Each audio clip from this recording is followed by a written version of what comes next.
वो कहते हैं ब्राह्मण ही पूजा करेगा। क्यों ब्राह्मण पूजा करेगा? ब्राह्मण ने ठेका ले रखा है क्या? क्यों नहीं एक यादव पूजा कर सकता है? किसी एक धर्म विशेष के लोगों ने ठेका ले रखा है? No, not at all. Bharat का संविधान सबको बराबर का अधिकार देता है। शंकराचार्य जी, मैं आपको कहना चाहता हूं, संविधान को पढ़िए। 4 वर्ण व्यवस्थाएं संविधान में खत्म है, और ऐसे बयान दे करके देश का माहौल खराब शंकराचार्य जी अगर आप करते हैं, मैं अपने समाज के लोगों से अनुरोध करता हूं, साहब बच्चों को स्कूल भेजिए, कांवड़ लाने के लिए मत भेजिए साहब। बाबा साहब को पढ़िए, बाबा साहब को समझिए। ये कांवड़ लाने वालों में ज्यादातर बच्चे हमारे अनुसूचित जाति, जनजाति और ओबीसी समाज के हैं। किसी भी राजनेता का बच्चा मैंने तो कांवड़ लाते हुए देखा नहीं। किसी भी IAS IPS का बच्चा कांवड़ लाता मैंने देखा नहीं। जितने भी ये लोग हैं, ये सब गरीब समाज से जुड़े हुए लोग हैं। बहन मायावती जी की सरकार ने प्रदेश के अंदर स्कूल बनवाए। वर्तमान सरकार स्कूलों को बंद कर रही है। वर्तमान सरकार कह रही है कुंभ पे खूब पैसा खर्च करो। वर्तमान सरकार कह रही है कि कांवड़ियों के मामले को पूरा राजनीतिकरण करो। अरे भैया, इससे देश का भला नहीं होने वाला है। आज आप सत्ता में हैं, कल आप बाहर भी होंगे। मैंने शंकराचार्य जी के बयान को बहुत नज़दीक से देखा है, और मैं शंकराचार्य जी को एक सलाह देता हूँ कि वो भारत के संविधान को एक बार पढ़ लें। भारत के संविधान की जो मूल भावना है वो समता, स्वतंत्रता, सभी के लिए बराबर का अधिकार। विश्व का सबसे खूबसूरत और सबसे सुंदर अगर कोई संविधान किसी देश का है तो भारत का है। जो उन्होंने कहा है कि संविधान की वजह से ही सारा ये गड़बड़ हो रहा है, तो मैं उन्हें ये बताना चाहता हूँ कि अभिव्यक्ति की आज़ादी भारत के संविधान ने शंकराचार्य जी को दी है। जो बार बार वो अपनी अभिव्यक्ति करते हैं, कई बार सरकार के खिलाफ भी बोलते हैं, कई बार मोदी जी के खिलाफ भी बोलते हैं, और आज के डेट में उन्होंने अनुसूचित जाति, जनजाति समाज के खिलाफ बोलने का जो सिलसिला शुरू किया है, मेरी उनको एक राय है कि समाज के साथ वो टकराव ना लें, बल्कि संविधान का अध्ययन करें, संविधान के प्रावधानों को एक बार पढ़ लें, और पढ़ने के बाद कोई टिप्पणी करें। और ऐसी किसी टिप्पणी से जिससे देश का माहौल खराब हो, जिससे देश की 1/4 आबादी अनुसूचित जाति, जनजाति और ओबीसी को मिलाता हूँ तो 85% की आबादी अगर उनके खिलाफ खड़ी हो गई तो उनको बहुत दिक्कत हो जाएगी। मैं इसे चेतावनी के रूप में नहीं, बल्कि मैं उनको सलाह के रूप में, क्योंकि वो एक धर्म विशेष के शंकराचार्य हैं और वो एक सम्मानित पद पर बैठे हुए हैं, तो मैं भी उनका सम्मान करते हुए बात कह रहा हूँ कि ऐसे बड़े पद पर बैठे हुए आदमी को बड़प्पन दिखाना चाहिए, अपनी जिम्मेदारी को ओन करना चाहिए, संविधान को पढ़ना चाहिए, और संविधान पढ़ कर के किसी भी ऐसी टिप्पणी से जिससे किसी समाज विशेष की, भारत की 1/4 आबादी की भावना या 85% आबादी SC ST OBC की जो उसकी भावना आहत हो, ऐसे बयानों को देने से बचना चाहिए। मैं कहना चाहता हूँ शंकराचार्य जी को, भारत के संविधान ने समानता का अवसर सबको दिया है, सबको अभिव्यक्ति की आज़ादी दी है। संविधान की जो मूल भावना है, उस मूल भावना में पूरे देश के एक एक नागरिक के हितों को संरक्षित करने का उसमें सफलतम प्रयास किया गया है। तो यहाँ तक उन्होंने कहा देश के सबसे गरीब तबके, जिसको अनुसूचित जाति, जनजाति कहा जाता है, उसको देश की राष्ट्र की मूल धारा में लाने के लिए जो आरक्षण का प्रावधान किया गया है, क्योंकि जाति का आधार पर उनको प्रताड़ित किया गया है, SC ST समाज के लोगों को स्कूल नहीं जाने दिया गया। इवन डॉक्टर अम्बेडकर को भी सड़क की ट्यूबलाइट में बैठ करके पढ़ना पड़ा, उनको भी एक स्कूल में अलग बिठाया जाता था, डॉक्टर अम्बेडकर जैसे व्यक्तित्व को भी। तो जब इस देश का छुआछात, अनटचेबिलिटी जो एक क्राइम है, और उससे संविधान में उसको अनटचेबिलिटी के बारे में एक बाकायदा एक्ट बनाया गया, इसको SC ST एट्रोसिटी एक्ट कहा गया है। मेरे हिसाब से तो Shankaracharya ji SC ST atrocity act के दायरे में आते हैं। उनके इस बयान पर SC ST एट्रोसिटी एक्ट के तहत उनके खिलाफ मुकदमा संभव है। और मैं ये कहूँगा कि अगर उन्होंने अपनी इन चीज़ों से अपने आप को अलग नहीं किया, या इन चीज़ों पर उन्होंने रोक नहीं लगाई जो बोल रहे हैं, तो आने वाले दिनों में हम all India federation of SC ST organisations के लोग, बाबा साहब अम्बेडकर द्वारा बनाए गए समता सैनिक दल के लोग, हम लोग उनके खिलाफ SC ST एट्रोसिटी एक्ट में FIR दर्ज कराने के लिए भी मजबूर होंगे।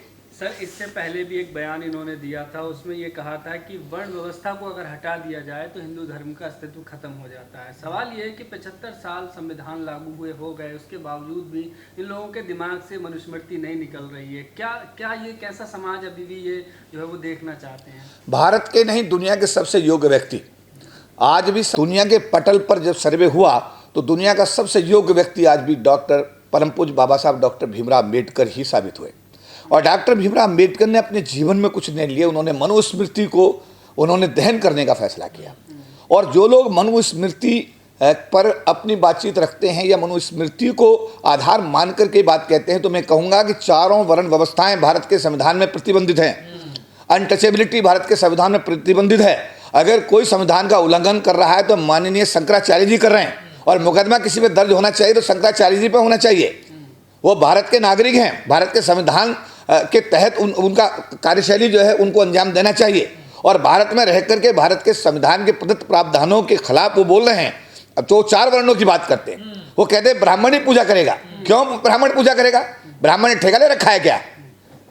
क्यों नहीं एक यादव पूजा कर सकता है? किसी एक धर्म विशेष के लोगों ने ठेका ले रखा है? No, not at all. Bharat का संविधान सबको बराबर का अधिकार देता है। शंकराचार्य जी, मैं आपको कहना चाहता हूं, संविधान को पढ़िए और ऐसे वक्तव्य देने से बचिए जिससे देश का माहौल खराब हो जाए। 4 वर्ण व्यवस्थाएं संविधान में खत्म है। सब नागरिक बराबर हैं, सबको वोट ऑफ राइट बराबर है, सबके लिए अपॉर्चुनिटी बराबर की गई है, जिससे कि इस देश में समानता हो। और ऐसे बयान दे करके देश का माहौल खराब शंकराचार्य जी अगर आप करते हैं तो आने वाले दिनों में ये मुझे लगता है कि आप अपने भारत जैसे राष्ट्र के लिए चुनौती पैदा कर रहे हैं। एक और कथावाचक हैं अनिरुद्धाचार्य, उनका एक वीडियो बड़ा वायरल हो रहा है। वो कह रहे हैं कि 25 साल की उम्र में लड़की की जब शादी होती है तो वो न जाने कहाँ कहाँ मुंह मार के आती है। मतलब कि वो लड़कियों के कैरेक्टर पे सवाल खड़े कर रहे हैं जो लड़कियां शादी नहीं कर रही हैं। आखिर ये अगर समाज की बेटियों के बारे में कोई धर्म का ठेकेदार ऐसी टिप्पणी करता है, क्योंकि ये जाति विशेष के लोगों के लिए नहीं है, ये भारत की आम जो हमारी बेटियां हैं उनके विषय में ये बात कही गई है, उनके चरित्र के बारे में ये बात कही गई है। ये बहुत ही मैं कहूँगा कि निंदनीय कार्य श्रीमान जी ने उन्होंने किया है। और ऐसा करने का उनके पास कोई सर्टिफिकेट तो है नहीं। अगर उन्होंने ऐसा जो आप कह रहे हैं जो उन्होंने बोला है, निश्चित रूप से ये बहुत ही घृणात्मक उन्होंने जो बातें कही हैं, जो बात मैं कहूँ अपमानजनक हमारी बेटियों के मतलब उन्होंने हमारी जो समाज की बेटियां हैं, भारत समाज की जो बेटी हैं, उनके चरित्र पर ही सवाल उठा दिया। ऐसे धर्म के ठेकेदारों को मैं कहूँगा कि इनको सबक सिखाने का निर्णय लेना चाहिए। और जो महिला संगठन हमारे देश में या महिला आयोग, राष्ट्रीय महिला आयोग को संज्ञान में लेना चाहिए और ऐसे व्यक्ति के खिलाफ मुकदमा दर्ज करके उसको जेल भेजने का काम करना चाहिए। लेकिन हम देखते हैं सर, ऐसे बाबाओं के खिलाफ कार्रवाई नहीं होती है, लेकिन अगर कोई एक्टिविस्ट है वो जनता से जुड़े मुद्दे उठाता है, सरकार के खिलाफ अगर बोलता है, उसके खिलाफ FIR हो जाती है, जेल में डाल दिया जाता है। देखिए, सरकार की सोच पर ये बहुत कुछ निर्भर करता है। सरकार को जो साधु संत सूट करते हैं वो बाहर रहते हैं। सरकार को जो साधु संत सूट नहीं करते हैं, आसाराम बापू और उनका बेटा जब तक सूट करता रहा बाहर रहा। और मैं कहता हूँ, मैंने मोदी जी को उनके पैर छूते, अटल बिहारी वाजपेयी को उनके पैर छूते पूरे सोशल मीडिया पर देखा गया। मंच पर जाते थे और उनके मंच पर बैठते थे, उनके पैर छूते थे, उनके साथ बैठते थे, लेकिन आज वो जेल के अंदर है। ऐसे ही राम रहीम जो हरियाणा में, वो आज कभी जेल में जब उनकी जरूरत होती है जेल से बाहर निकाल दिया जाता है, पैरोल दे दी जाती है चुनाव का फायदा लेने के लिए, फिर वो जेल भेज दिए जाते हैं। इसी तरीके से और बहुत सारे साधु संत हैं जिनका आना जाना जेल में अंदर बाहर लगा रहता है।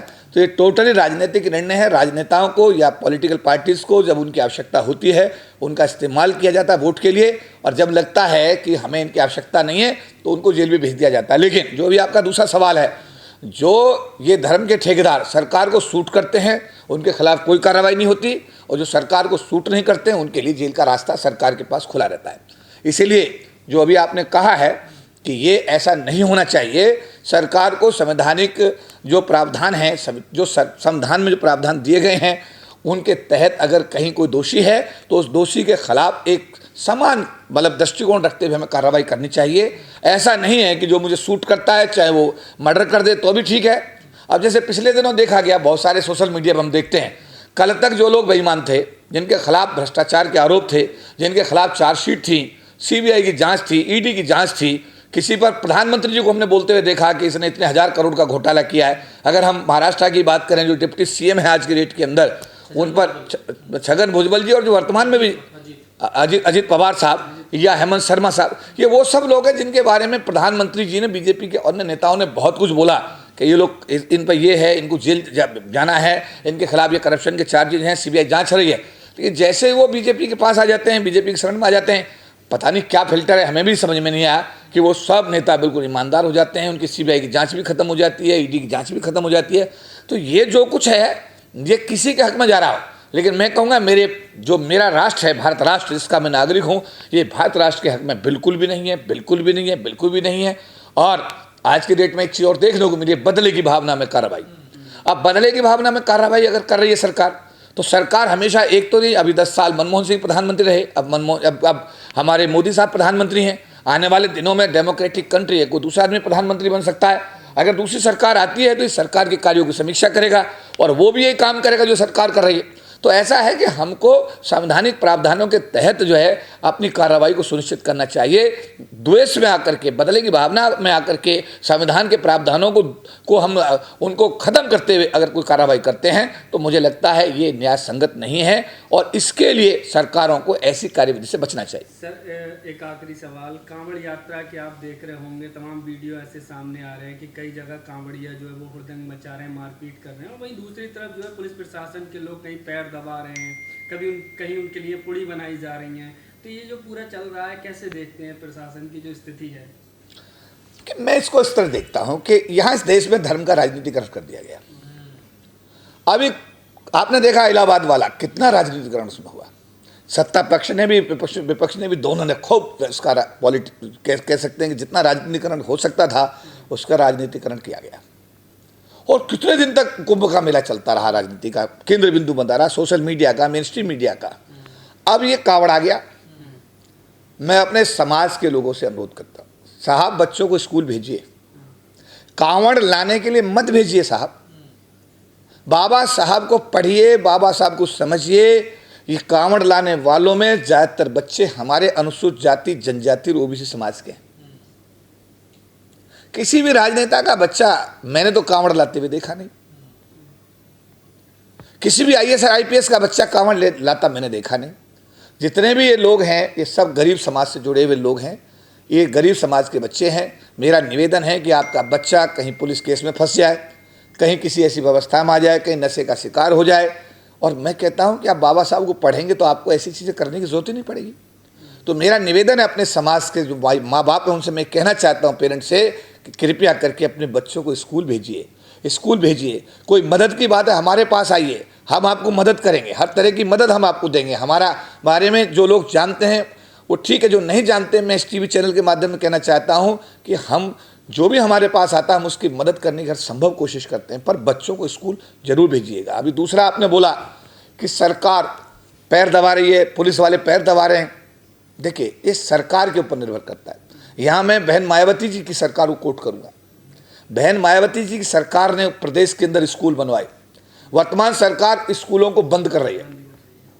वर्तमान सरकार कह रही है कुंभ पे खूब पैसा खर्च करो। वर्तमान सरकार कह रही है कि कांवड़ियों के मामले को पूरा राजनीतिकरण करो। अरे भैया, इससे देश का भला नहीं होने वाला है। आज आप सत्ता में हैं, कल आप बाहर भी होंगे।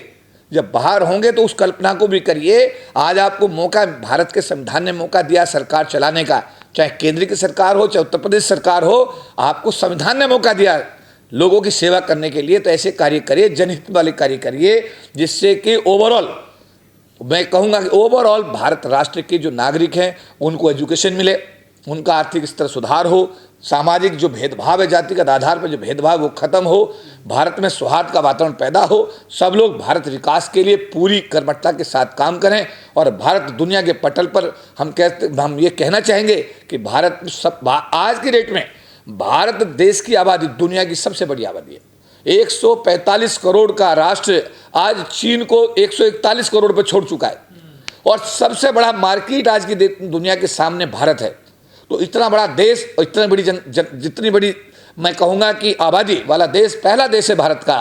तो हम दुनिया के पटल पर प्रथम राष्ट्र के रूप में, हम एक उत्कृष्ट राष्ट्र के रूप में भारत को स्थापित करें। और वो तभी संभव है जब हम इन कांवड़ जैसे मामलों पे, ये जो आपका कुंभ जैसे मामलों पर जो एक राष्ट्र का पैसा है उसको हम बर्बाद ना करें। उस पैसे को स्कूलों पे लगाएं, शिक्षा पे लगाएं, आम आदमी को उत्थान में लगाएं, आम आदमी को सुविधाएं दें। और उस साथ साथ भारत के अंदर जो जातिवाद का जहर है, जो ये शंकराचार्य हर रोज़ जहर घोलने का काम कर रहे हैं, ऐसे लोगों पर रोक लगाएं। इन लोगों को जेल भेज करके इन सब चीज़ों पर लगाम होनी चाहिए, जिससे भारत में सौहार्द बढ़े, सब लोग एक दूसरे के पूरक बन के भारत राष्ट्र के विकास के लिए काम कर सकें और भारत दुनिया के पटल पर प्रथम राष्ट्र के रूप में हम इसको स्थापित कर सकें।